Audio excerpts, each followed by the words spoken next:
Party incharge కోల్చెట్టి Chandrasekhar గారిని కూడా వేదిక మీద రావాల్సిందిగా కోరుచున్నామండి.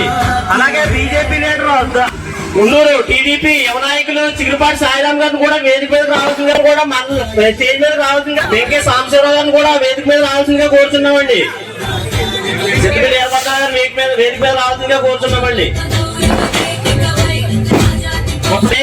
ఉప సర్పంచ్ లోవరాజు గారిని కూడా వేదిక మీద రావాల్సిందిగా కోరుచున్నామండి. అలాగే కూడా స్టేజ్ మీద రావాల్సిందిగా కోరుచున్నామండి. కందులపాలెం సార్ విశ్వేశ్వరరావు గారిని కూడా సార్ ఎక్కండి సార్ పైకి రండి. ఆఫీసర్స్ అందరూ కూడా కూర్చోవలసిందిగా కోరుచున్నామండి. సార్ అందరికి కనపడిందని అందరూ కూర్చోవాలి.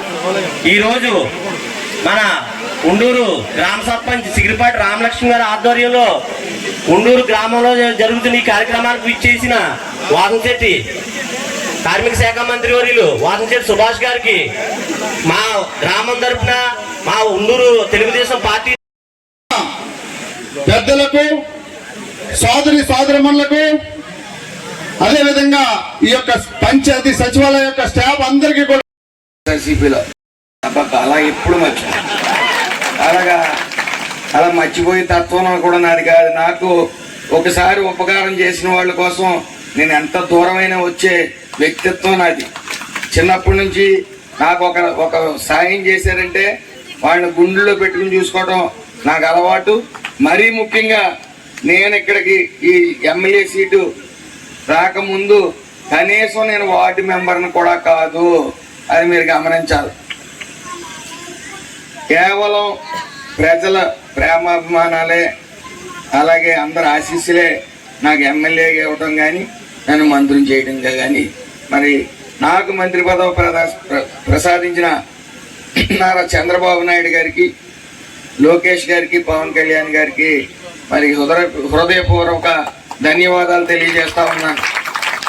నెలలే జరగాల్సింది 57 నెలలు ఉంది. ఈ 57 నెలలు కూడా అవసరం లేదు. ఒక సంవత్సరంలో మీరు కోరిన దాంట్లో 50% నేను ఆ పనులన్నీ కూడా పైగా ఈ జనవరి నెల రాకుండానే మనం చేసుకుందాం. అదేవిధంగా ఇంక విషయానికి వస్తే ప్రచారంలో ఎక్కడికి వెళ్ళినా సరే ఇక్కడ శ్మశాన వాటికల గురించి అడిగారు. మన అదృష్టం ఏంటంటే నేను కార్మిక శాఖ మంత్రిగా వచ్చిన తర్వాత కార్మిక శాఖ మంత్రి ఫ్యాక్టరీలు సిఎస్ఆర్ ఫండ్స్ అని ఉంటాయి, లాభాల్లో సిఎస్ఆర్ ఫండ్స్ అని ఉంటాయి. ఆ ఫండ్స్ మన నియోజకవర్గ శ్మశాన వాటికల అభివృద్ధి కోసం కానీ అలాగే హాస్పిటల్ ఏదైనా మొన్న రామచంద్రపురం నియోజకవర్గంలో ఏరియా హాస్పిటల్లో మంచాలు సరిగ్గా లేవు. 50 మంచాలు సిఎస్ఆర్ ఫండ్స్ నుంచి పరుగులు దుప్పట్లు కూడా సిఎస్ఆర్ ఫండ్స్ నుంచి తెప్పించి ఇక్కడ ఇప్పించడం జరిగింది. ప్రతి శ్మశాన వాటిక సంవత్సరం లోపే మనం అవన్నీ కూడా అభివృద్ధి చేసే కార్యక్రమం ఖచ్చితంగా చేస్తాను. ఇందాక సాయి గారు అన్నట్టు ఏదైతే శివుడు ఆలయం ఉందో ఇప్పుడు నేను వెళ్ళాను, అది శిథిలావస్థకు వచ్చింది. నా అదృష్టం కింద భావిస్తాను. అది ఎప్పుడు కూడా అతి త్వరలో దానికి 10 lakhs అలాట్మెంట్ చేయటమే కాక మనకి రాబోయేది పుష్కరాలు ఉంది కాబట్టి ఎక్కువ ఫండ్స్ పుష్కరాల్లో మనకి అందుబాటులోకి వస్తాయి. ఇంకో సంవత్సరం 2 సంవత్సరాల్లో వెంటనే ఆ ఫండ్స్తో మరి దాన్ని అందంగా రూపుదిద్దించుకునే విధంగా మనం చేసుకుందాం. ఏదేమైనప్పటికీ ఇప్పుడు 29 లక్షల ఫండ్ ఇవ్వడం జరిగింది. ఆవిడ తల్లి గారు నేను వద్దు అంటే నిలబెట్టాడని చెప్పి ఆవిడ ఏడ్చిన సందర్భాలు కూడా ఉన్నాయి. మరి ఆవిడ తలెత్తుకుని ప్రశాంతంగా నేను అభివృద్ధి చేశానని గుండె మీద చేసుకుని చేసే బాధ్యత నాది. ఎట్టి పరిస్థితుల్లో ఈ ఉండూరికి ఎక్కువ అభివృద్ధి పనులు దృష్టి పెడతాను. ఎందుకంటే కష్టాలు పడ్డారు, అందులో సందేహం లేదు. అయినా నిలబడ్డారు. ఎన్ని కష్టాలు పడినా ఆ కష్టాలు పడిన సాయి గారికి కానీ ఇక్కడ పెద్దలకు కానీ అలాగే చెట్టుబల్లి నాయకులకు కానీ ఇక్కడ ఎక్కువ కేసులు పెట్టించుకున్నారు వాళ్ళు ఏం చెప్పారు. అలాగే మిగతా వాళ్ళందరికీ కూడా మనకు సహకరించిన వాళ్ళని ముందు చూసుకుందాం. అందరికీ కూడా మీకు అభివృద్ధి అనేది జరిగి తీరుతుంది. అందులో సందేహం లేదు. ఇక్కడ సదుపాయాలు మెరుగుపడ్డాయి రామచంద్రపురం ఏరియా హాస్పిటల్లో. దానికి తగ్గ చర్యలు తీసుకున్నాం.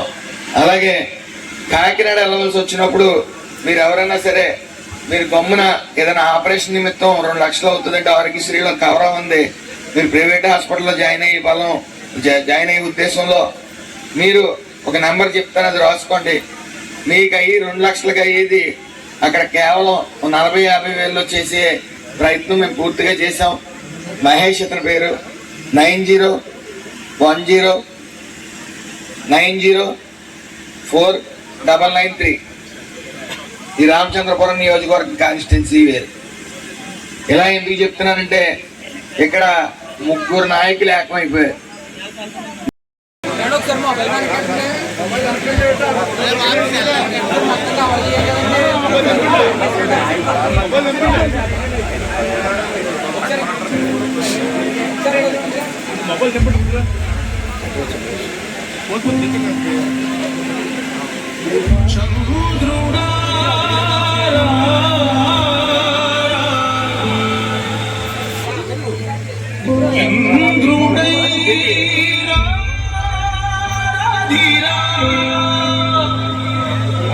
ఏనాడు నీ పరిపాలన